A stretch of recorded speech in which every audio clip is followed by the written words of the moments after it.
անվստահությունը կա եւ մեր մոտ եւ նրանց մոտ տարբեր ձևերով արտահայտվում, բայց դա կա եւ դա նորմալ է եւ այս իմաստով ես այստեղ էլ շատ դրական եմ գնահատում այդ միտումը, որը արկա է, որովհետեւ ըստ էության հայկական կողմն էլ է դա ասում, հա, Հայաստանն էլ ասում է, եկեք, չգիտեմ, շարունակենք դեմարկացիայի մասին, հա, եւ դելիմիտացիայի դեմարկացիայի track-ով, հա, ուրեմն բանակցությունները ուրիշ հարցերում, հա, այսինքն դա է, ըստ էության ուրիշ բան չի մնում մեզ, հա, այսինքն կամ այս թշնամանքը պետք է շարունակվի, որը վտանգավոր է երկու կողմերի համար էլ, կամ պետք է առաջի քայլը լինի, այսպես ասած, սառը խաղաղություն, հա, այսինքն ընդհանրապես կոպիտ ասած կա գրադացիա, հա, կա պատերազմ, կա սառը պատերազմ, հետո կա սառը խաղաղություն, հիմա մենք սառը պատերազմից սառը խաղաղություն այդ անցման փուլում ենք, ինձ թվում է, հա, արդեն տաք պատերազմը ավարտվել է, կա վտանգ, որ կվերսկսվի, բայց այնքան էլ մեծ չի այդ վտանգը, ես կարծում եմ լայնամասշտաբ պատերազմի վտանգը փոքր է եւ որոշակի էսկալացիաների հավանականություն կա, բայց դա եւս փոքր է, եթե չլինեն ինչ-որ համաշխարհային կամ տարածաշրջանային շատ կատակլիզմներ, օրինակ չգիտեմ, եթե ԱՄՆ-ն հիմա սկսի գլոբալ մեծ պատերազմ Իրանի դեմ, շատ դժվար է ասել, թե ինչ հետևանքներ դա կունենա, բայց եթե մենք նայում ենք հայ-ադրբեջանական կոնֆլիկտի դինամիկան,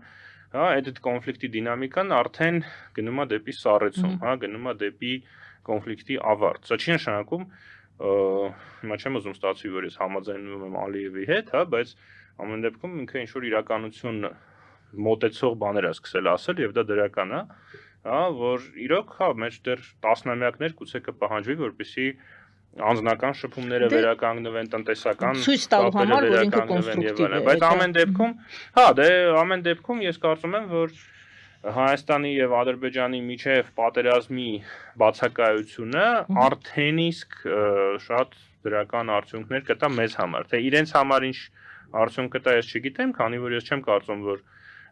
այն քաղաքական համակարգը, որը Ադրբեջանում կա, համատեղելի է զարգացման հետ, համատեղելի է բարեկեցության հետ եւ այլն, հա, ամենայն հավանականությամբ կկրկնվի այն պատմությունը, որը շատ հաճախ մենք տեսել ենք, երբ որ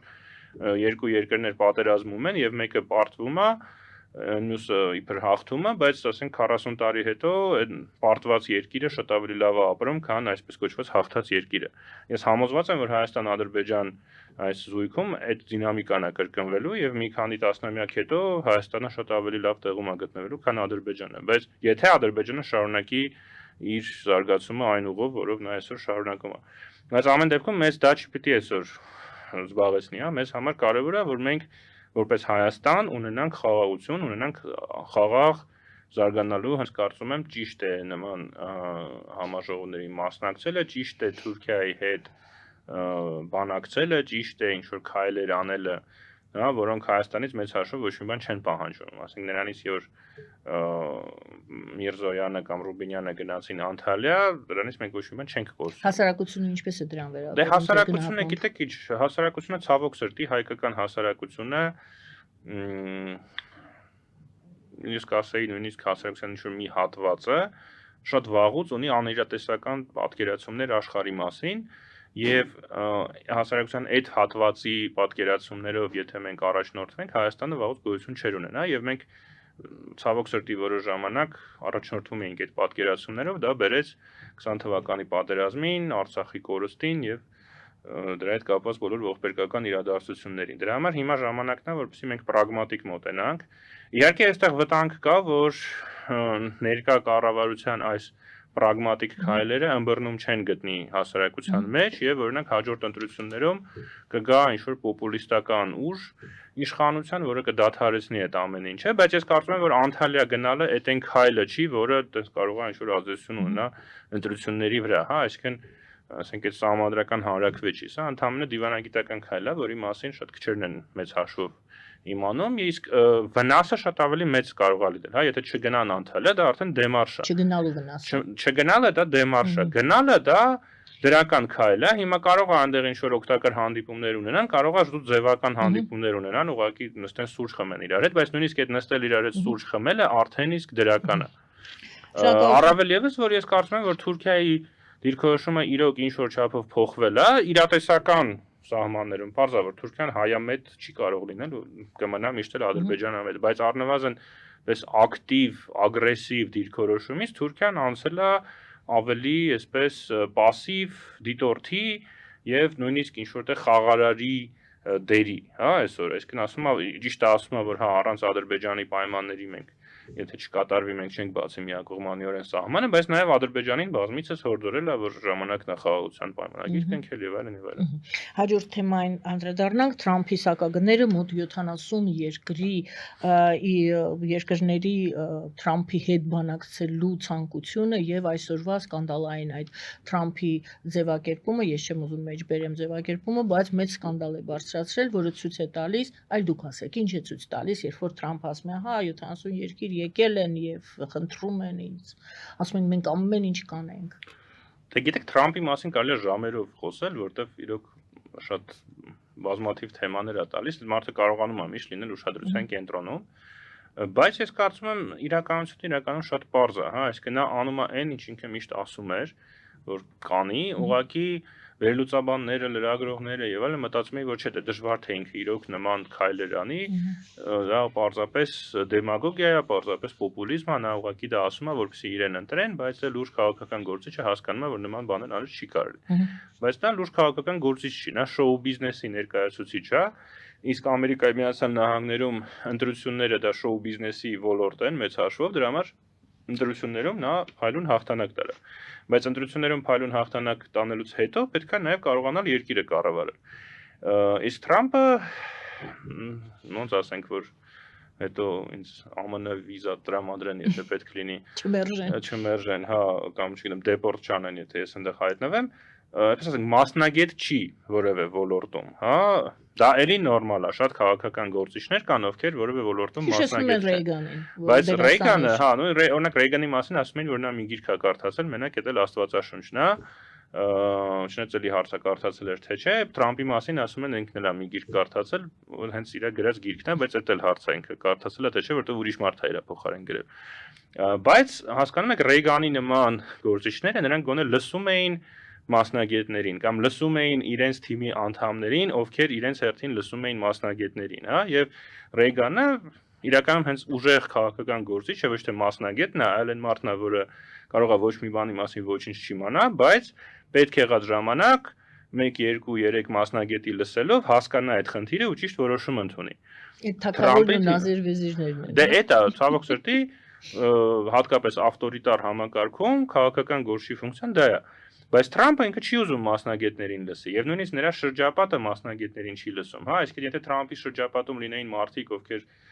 փորձագետների հետ կապ ունենային եւ այդ փորձագետների վերլուծությունների արդյունքները բերեին Թրամփին տային, էլի լավ կլինի։ Առաջին նախագահության ժամանակ Թրամփը այդպես էր աշխատում, դրա համար առաջին նախագահության ժամանակ էլի կային ինչ-որ այսպես արմատական քայլեր, բայց ընդհանուր առմամբ այնպես ողբերգական բաներ տեղի չունեցան։ Իսկ հիմա Թրամփը այլևս չի վստահում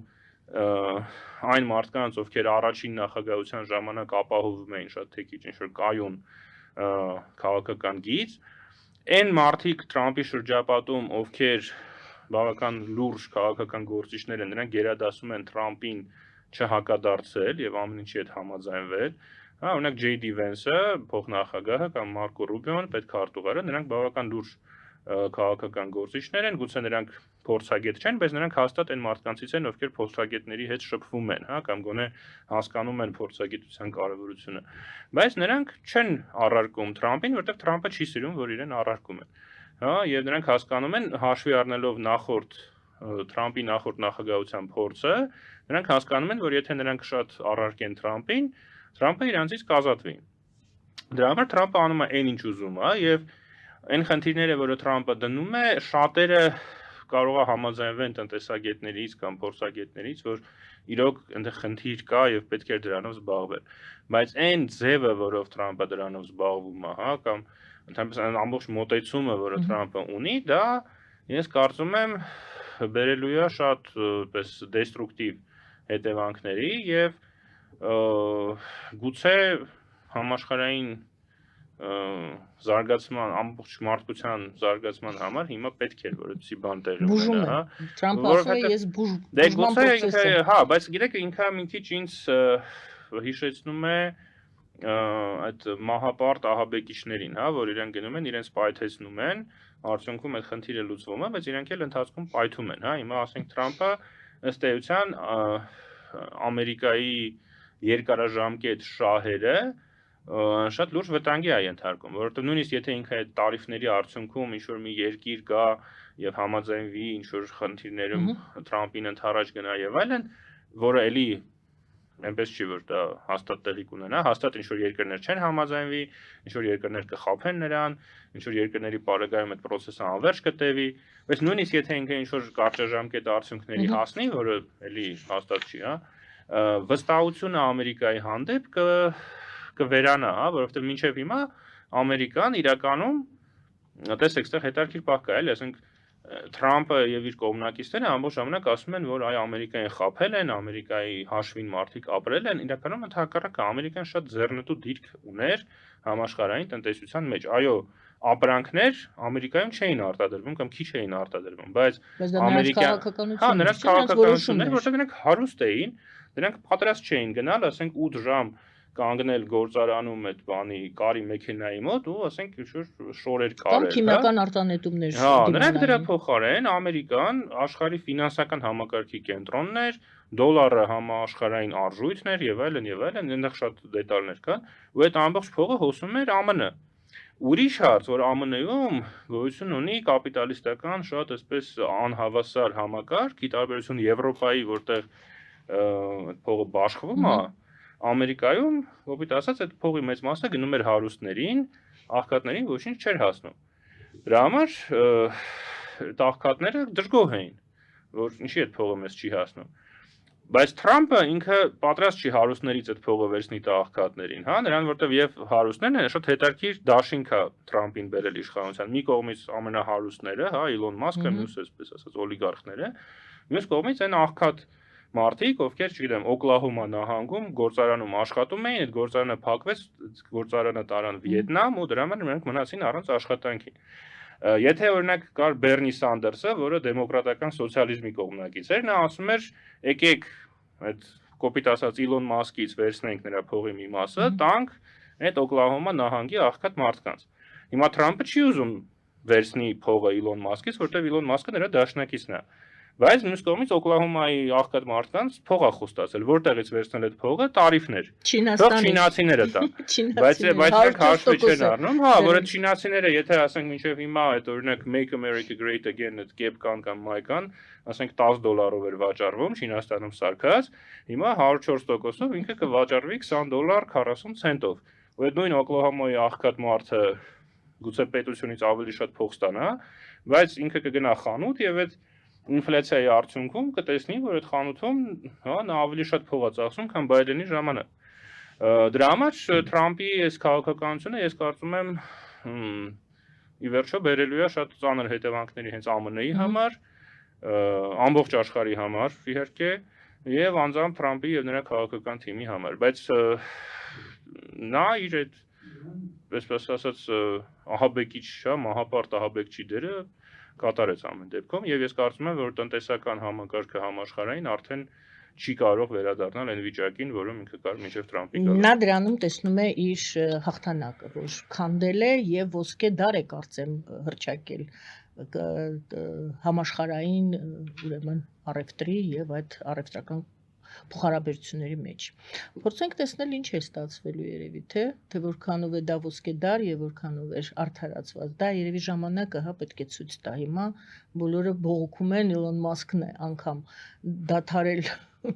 լինել նրա խորհրդականը Նազիր Վեզիրը, հա։ Տենց է պետք։ Դե նրան այնտեղ բան եղավ, ուրեմն տեղական ընտրություններ կային Վիսկոնսին նահանգում, դատավոր պիտի ընտրեին եւ Իլոն Մասկը աջակցում էր մի հանրապետական տեխնացուի ու շատ փող էր ծախսել նրա վրա, բայց ընտրվեց դեմոկրատ տեխնացուն ու դա ցույց տվեց, որ արդեն Իլոն Մասկի աջակցությունը խանգարում է տեխնացուներին, այլ ոչ թե օգնում է։ Դրա համար այս խոսակցությունները սկսվեցին Իլոն Մասկին հեռացնելու մասին, բայց ես կարծում եմ, որ Իլոն Մասկը այդպես հեշտ չի հանձնվի եւ Թրամփի համար կարևոր է Իլոն Մասկի նման մարդու աջակցությունը, հա, որտեղ ինքը աշխարհի ամենահարուստ մարդն է եւ այլն։ Եվ ընդհանրապես Թրամփի թիմը ինքը ավելի շատ Թրամփի թիմը հասկանալու համար մենք կարող ենք նայել, ասենք, չեմ, Պուտինի թիմին կամ Լուկաշենկոին կամ Էրդողանին, քան թե դեմոկրատական արևմտյան երկրների քաղաքական կուսակցություններից։ Այնտեղ այդ ավտորիտար սկզբունքներն են գործում, անձնական նվիրվածություն եւ այլն, դրա համար ես կարծում եմ դեռ Իլոն Մասկը եւ նրա նմանները այնպես չի որ շատ վատ են նրանց գործերը, նրանք դեռ շատ կարող են երկար մնալ Թրամփի թիմում, եթե կարողանան Թրամփին անձնական, այսպես ասած, պահանջները բավարարել։